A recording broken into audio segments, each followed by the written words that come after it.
Hey, welcome back to the channel. Today we're going to do something real simple. We're going to replace this toilet.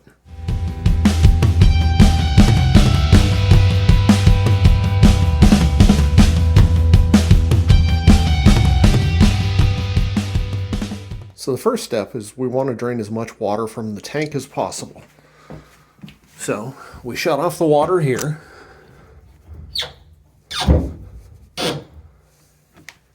And then flush it. Now it seems a little counterintuitive, but the best way to get rid of this water is with more water. So I just take a bucket of water.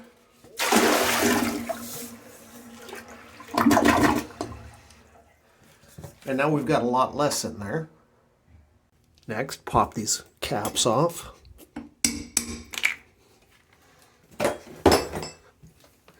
And then take these nuts off the bolts.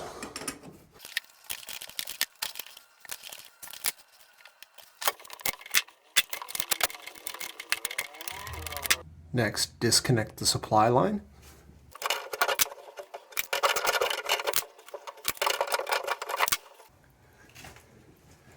Have a towel handy. You can disconnect it from underneath as well. At this point, the only thing holding that in is gravity. There's a wax ring that seals the toilet to the closet flange, which is the plumbing piece in the floor. Sometimes you want to rock it back and forth or side to side to break that seal.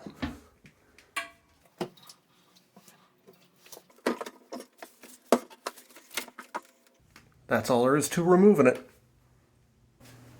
Before we reinstall, you want to make sure that this flange, this is called a closet flange, you want to make sure that it's clear of all old putty so that you get a good seal.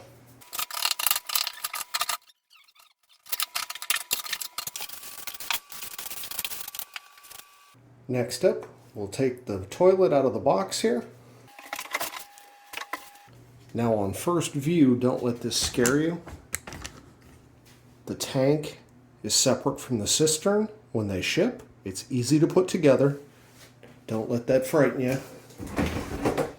This one comes with a new seat. Nicely, this one comes with a wax ring and a new supply line. I didn't realize that it did, so I went and bought a wax ring. I kind of prefer these ones because it has this plastic flange. When I take them both out of the box, I'll show you. I'll likely use this one anyway, just because it has that flange. I find it's easier to align when you're installing. What I'm going to do is install this first, get it mounted on the floor onto the flange, and then we'll put the tank on afterward.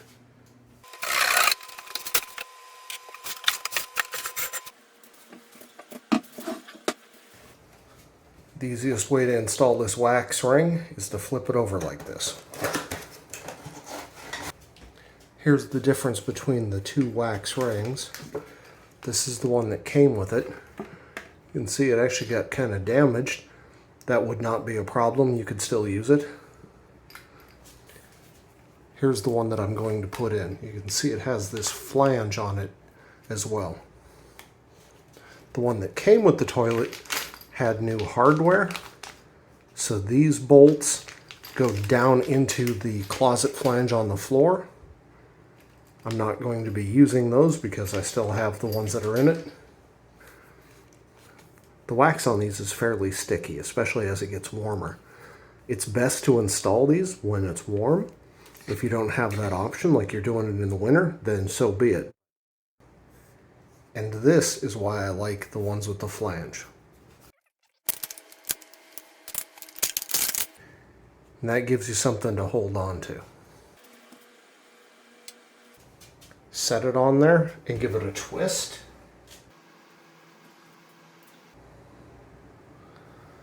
You can see how it's starting to squirt out around the edges here.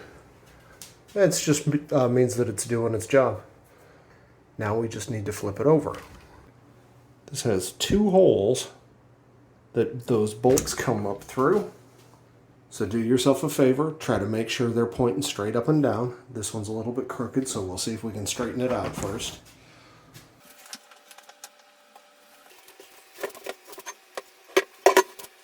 I prefer to hold it this way so that I can rock down and I can see through the holes as I'm coming down to the bolts. If you take a look at this original bolt, or the bolt that was existing there, you can see it's got this sharp edge up here. It was probably too long before, and it's been cut off. That's going to make it a bit of a pain to thread a new nut on it, but it shouldn't be too bad. As you can see though, we're out and we're up enough for a nut to go on there.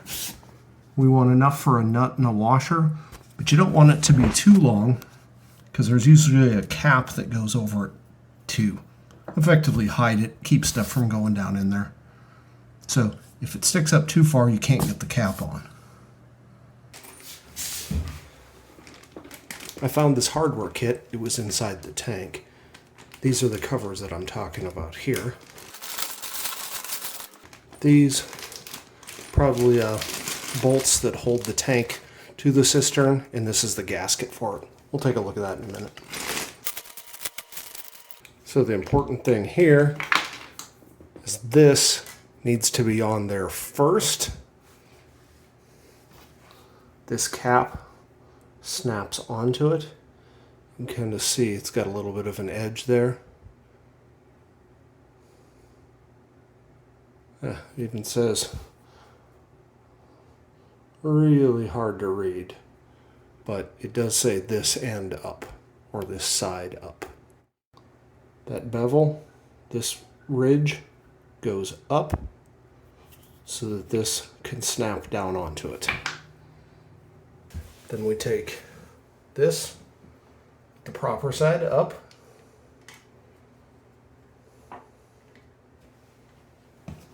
then a washer,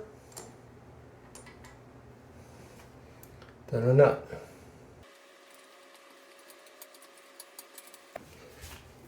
I don't want to tighten it down yet. I want to get the other side on and tighten them basically at the same rate. If you tighten this one down too far, it'll cause the toilet to rock, and then when you tighten the other side, you can actually crack the bowl.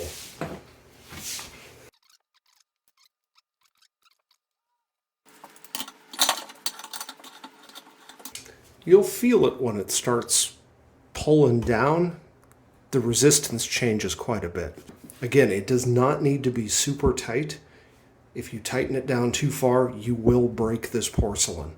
It needs to be tight enough that it doesn't rock or move around, but that's all the tighter it needs to be.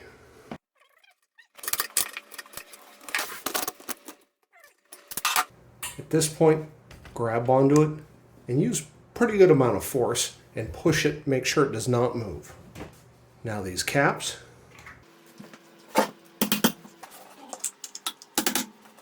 Next up, let's put the tank on. This opening here is going to go onto that one right there. From the hardware kit we looked at earlier, we need this gasket. Goes on here. Just like that. Then we need these bolts.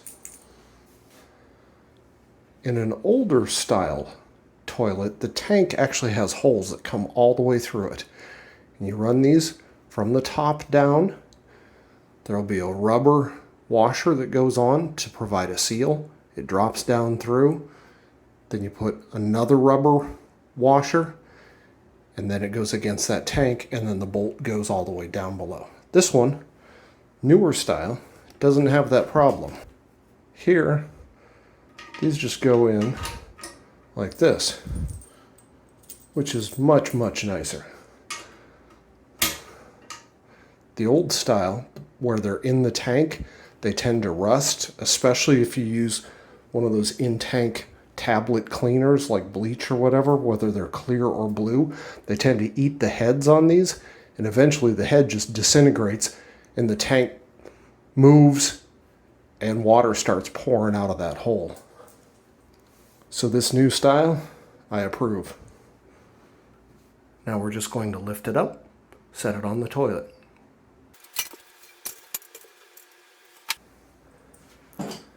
Now we'll take the hardware that came with it, a washer and a nut on each side. This is similar to the ones we did down there. Don't tighten one down all the way and then move to the other side. Put them both on hand tight and then tighten them about the same amount back and forth. You're just pressing that rubber gasket that we put in down to seal. We're not trying to have two hard objects come together. So it's never going to be super tight feeling.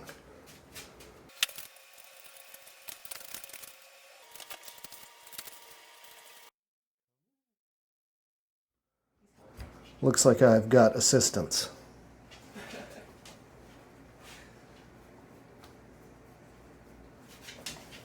All right, move along. Okay, now those two nuts, we still need to tighten down more than hand tight. It's probably about 2 or 3 turns per.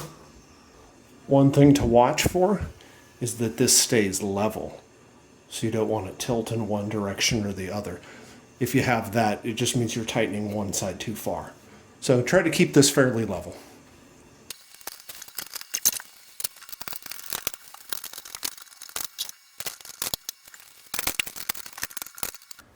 Now the supply line goes from here to under here.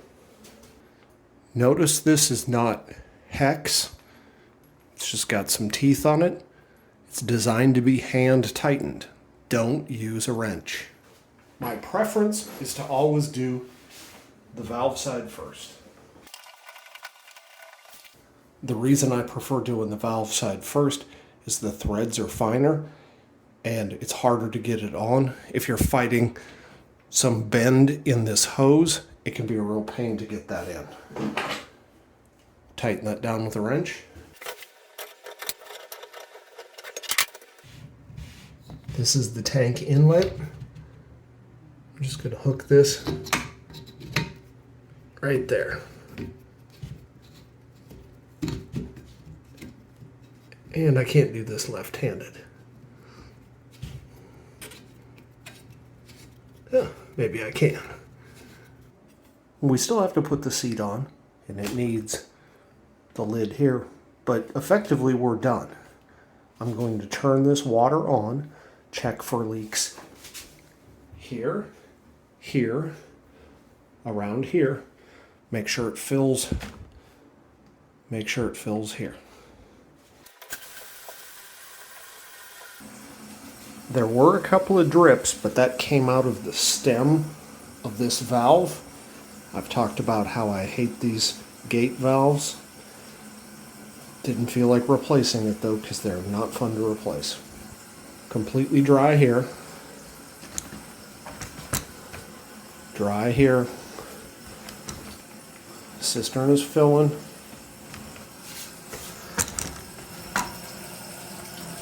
Tank is filling, so we got to watch this tank, make sure it fills to the right level and doesn't overflow.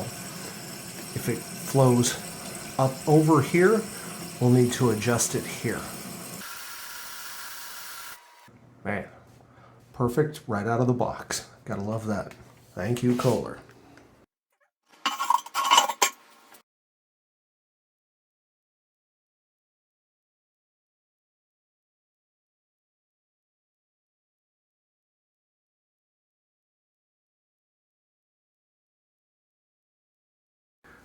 Okay, the seat comes with some hardware here.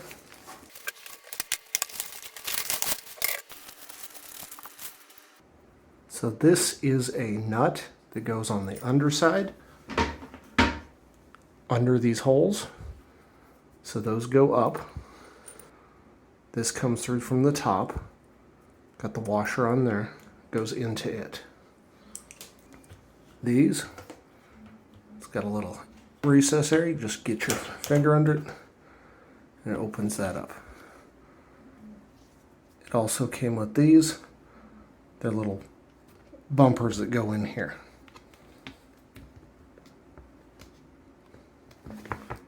So that one's empty, and put one in there.